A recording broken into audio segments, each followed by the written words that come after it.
নয়, সারা বাংলাদেশের যুবলীগের অহংকার, রাষ্ট্রনায়ক শেখ হাসিনার শ্রেষ্ঠ আবিষ্কার আলহাজ মাইনুল হোসেন খান নিখিল ভাই, আপনারা তার দরজা খোলা।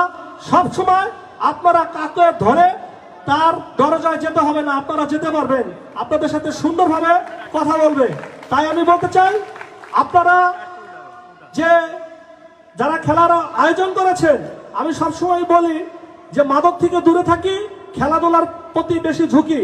আর খেলাধুলার জন্য আপনারা জানেন আমাদের এলাকায় কোনো মাঠ নেই, একটা মাঠ আছে গার্লস স্কুল, সেই জায়গা খেলাধুলার উপযোগী নয়।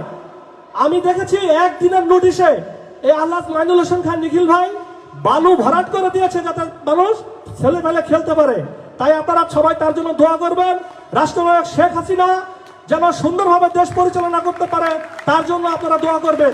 এই পর্যায়ে আপনাদের সামনে বক্তব্য রাখছেন আজকের প্রধান অতিথি